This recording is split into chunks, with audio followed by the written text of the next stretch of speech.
Hello friends, आज इस video में हम बीएससी ज़ूलॉजी के फर्स्ट सेमेस्टर के फर्स्ट यूनिट पॉरीफेरा को कवर अप करेंगे।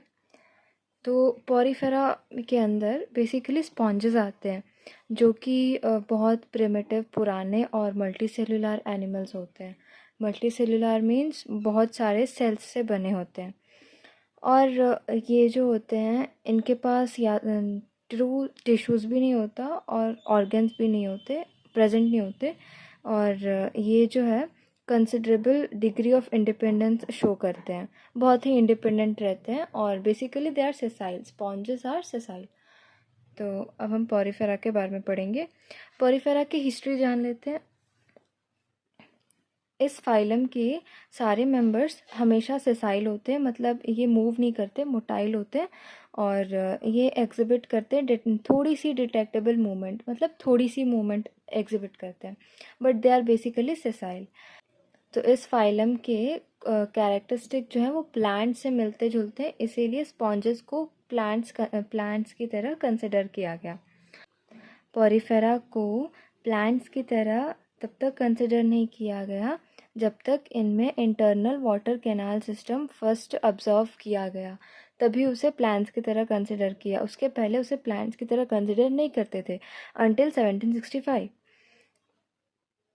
अब हम देखते हैं जनरल कैरेक्टरिस्टिक्स के बारे में। अब हम पॉरीफेरा के जनरल कैरेक्टरिस्टिक्स के बारे में देखते हैं। तो पॉरीफेरा में बेसिकली स्पॉन्जेस आते हैं। स्पॉन्जेस जो होते हैं वो हमेशा सेसाइल, सेडेंट्री और मेराइन होते हैं। सिर्फ एक फैमिली ऐसा होता है जो फ्रेश वाटर में रहता है, जो कि है स्पॉन्जिलिडे। स्पॉन्जिलिडे स्पॉन्जिलिडे जो है सिर्फ वही ऐसा स्पॉन्जेस है जो फ्रेश वाटर में रहता है। बाकी सारे स्पॉन्जेस जो होते हैं वो मेराइन होते हैं और सेसाइल होते हैं और सेडेंटरी होते हैं। और बॉडी शेप कैसी होती है इनकी? वास्ट शेप और सिलेंड्रिकल शेप और एसिमेट्रिकल या फिर रेडियल सिमेट्री ये एग्जिबिट करते हैं। तो इनकी बॉडी शेप कैसी है? वास्ट और सिलेंड्रिकल शेप। और सिमेट्री कैसी है? एसिमेट्रिकल और रेडियल सिमेट्री। और ये मल्टी सेलुलर होते हैं, तो बॉडी भी ऑब्वियसली मल्टी सेलुलर होगी। तो इनकी बॉडी मल्टी सेलुलर होती है, comprises of an outer layer ectoderm and inner layer endoderm.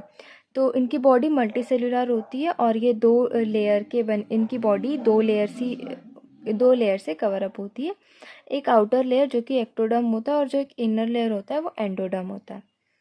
और इनमें एक और लेयर होती है जो कि मेसेनकाइम होती है, इसीलिए इन्हें डिप्लोप्लास्टिक कहा जाता है, क्योंकि इनके पास आउटर लेयर भी होती है और इनर एक्टोडर्म भी होती है, इसीलिए ये डिप्लोप्लास्टिक कंसिडर होते हैं। और इनका जो बॉडी सरफेस होता है वो परफोरेट होता है न्यूमरस पोर्स से, जो कि ऑस्टिया कहलाता है। इनके बॉडी सरफेस पे बहुत सारे पोर्स रहेंगे जो कि ऑस्टिया जिनको कहते हैं। तो ये ऑस्टिया का क्या काम है कि इससे वाटर एंटर करता है इनकी बॉडी में। ऑस्टिया के थ्रू वाटर एंटर करता है इनकी बॉडी में। और एक ऑस्कुला भी होती है, एक और ओपनिंग ऑस्कुला होती है और ऑस्कुला के थ्रू वाटर जो है पासेस आउट होता है, वाटर निकल जाता है। एंटर किससे करता है? ऑस्टिया के थ्रू। निकलता किससे? ऑस्कुला के थ्रू। एक्चुअली इनकी बॉडी सरफेस पे बहुत सारे छोटे छोटे पोर्स होते हैं जो कि ऑस्टिया कहलाते हैं। तो इसके थ्रू वाटर एंटर करता है और एक अलग से ओपनिंग होती है ऑस्कुला, उसके थ्रू वाटर बाहर जाता है। और इनर स्पेस ऑफ जो इनकी बॉडी होती है, जो इनकी बॉडी की इनर स्पेस होती है वो एकदम खाली होती है, मतलब हॉलो, या फिर ये लाइंड रहते हैं क्वानोसाइट से। क्वानोसाइट्स का अलग फंक्शन है, आगे जाके वो भी देखेंगे। और they have skeleton may be fine flexible fibres called spongin fibres. Sponges का जो स्केलेटन होता है वो स्पॉन्जिन फाइबर से बना होता है और ये इतने फाइन फ्लेक्सिबल फाइबर्स होते हैं, ये बहुत फ्लेक्सिबल फाइबर्स होते हैं। और सिलिशियस स्पाइक्यूल्स और कैलकेरियस स्पाइक्यूल्स, या तो स्पॉन्जेस का स्केलेटन जो है या तो फ्लेक्सिबल फाइबर स्पॉन्जिंग फाइबर से बना होता है, या फिर सिलिशियस स्पाइक्यूल से, या फिर कैलकेरियस स्पाइक्यूल से। ये एक्चुअली 3 डिफरेंट ये है स्केलेटल सिस्टम है। इसके थ्रू आगे जाके स्पॉन्जेस के 3 क्लासिफिकेशन में डिवाइड करते हैं। स्पॉन्जेस के 3 क्लास होते हैं और उसी को डिवाइड करते हैं स्केलेटल के based on the type of skeletal system sponges के क्लासिफिकेशन को पढ़ते हैं। तो यहाँ पे इसीलिए यहाँ पे स्पॉन्जिंग फाइबर्स दिया गया और सिलिशियस स्पाइकल्स दिया गया और कैलकेरियस स्पाइकल्स दिया गया, तीनों चीज़ दिया गया है क्योंकि बेस्ड अपॉन दीज ये स्पॉन्जेस जो है क्लासिफाइड होते हैं। ऑलराइट, माउथ जो होता है वो एब्सेंट होता है, इनके पास माउथ होता ही नहीं है।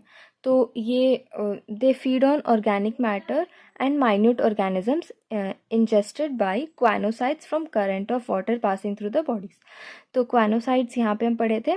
क्वानोसाइट्स क्या होता है, तो इनर बॉडी सरफेस जो होता है जैसे कि ऐसे इधर इधर क्वानोसाइट्स होगा, ठीक है, इनर बॉडी सरफेस पे लाइन करते हैं क्वानोसाइट्स। तो इनका काम क्या है, ये क्वानोसाइट्स के थ्रू ये क्या करते हैं, ऑर्गेनिक मैटर को ये ऑर्गेनिक मैटर पे फीड करते हैं और क्वानोसाइट्स के थ्रू जो है ये ऑर्गेनिक मैटर पे फीड करते हैं। और तो वाटर पास करता है जब क्वानोसाइट्स के थ्रू, तो ऑर्गेनिक मॉलिक्यूल्स को कैप्चर करने के काम आता है क्वानोसाइट। तो यही है क्वानोसाइट का मेन फंक्शन। और क्वानोसाइट से बेसिकली ये अपने आप को फीड कर पाते हैं। नर्वस सिस्टम जो होता है और सेंसरी नर्वस सिस्टम हमेशा से एब्सेंट होता है। तो बॉडी फंक्शन कैसे होता है, या तो हर एक सेल अपना काम करेगा या फिर ग्रुप ऑफ सेल्स मिला के यहाँ पे कोऑर्डिनेशन परफॉर्म करेंगे। इनमें टिश्यू लेवल तो होता नहीं है, इनमें सेल्यूलर लेवल ऑफ ऑर्गेनाइजेशन होता है, इसीलिए यहाँ पे सेल्स जो है वो नर्वस सिस्टम की तरह सर्व करते हैं। बट नर्वस सिस्टम बेसिकली इसमें एब्सेंट होता है, या फिर सेंसरी सेल्स भी इसमें एब्सेंट होते हैं। रेस्पिरेशन कैसा होता है, intake of oxygen through osculum with the current of water. तो इससे ये लोग रेस्पायर करते हैं, मतलब इसके through basically water canal system के थ्रू ये रेस्पिरेशन, इंजेक्शन, एक्सक्रीशन सब वाटर कैनाल सिस्टम के थ्रू ही होता है। एक्सक्रीशन कैसे करते हैं, exit of undigested food through the osculum with the current of water. तो ऑस्कुलम के थ्रू वाटर बाहर निकल जाता है, ऑस्ट्रिया के थ्रू वाटर अंदर आता है, ऑस्कुलम के थ्रू वाटर निकल जाता है, तो ये एक्सक्रीशन परफॉर्म हो जाता है। और presence of water vascular system which takes up the function of injection, digestion, respiration and excretion. तो जितने भी मेन फंक्शंस हैं, injection, digestion, respiration and excretion, ये अकर होता है वाटर वैस्कुलर सिस्टम के through which is also known as water canal system. तो उसके प्रेजेंस में सारे मेन फंक्शंस जो है वो कवर अप हो जाते हैं, इंजेक्शन, डाइजेशन, रेस्पिरेशन और एक्सक्रीशन। रिप्रोडक्शन कैसा होता है, दोनों होता है, एसेक्सुअल और सेक्सुअल दोनों होता है। एसेक्सुअल कैसे होता है, बर्ड्स और जेम्यूल्स। बर्ड्स जो है वो फेवरेबल कंडीशंस में होते हैं, मतलब बेसिकली बर्ड्स ही परफॉर्म होता है। अगर एसेक्सुअल अगर it will undergo asexual reproduction, then basically favourable condition में बर्ड्स ही फॉर्म होते हैं मोस्टली। बट अगर अनफेवरेबल कंडीशंस हुआ या ड्रॉट या कुछ वैसा हो गया, सूखा, तो तब क्या होता है कि जेम्यूल फॉर्मेशन होता है, ये बिल्कुल अनफेवरेबल कंडीशंस में होता है। और सेक्सुअल रिप्रोडक्शन में क्या होता है, ओवा एंड स्पर्म फॉर्म होता है। फर्टिलाइजेशन कैसा होता है, इंटरनल फर्टिलाइजेशन होता है। Cleavage, holoblastic cleavage.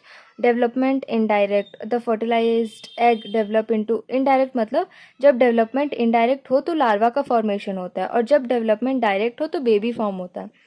तो इसमें 2 तरह के लार्वा फॉर्म होते हैं, एम्फीब्लास्टुला एंड पैरेन्काइमुला, वो आगे जाके देखेंगे।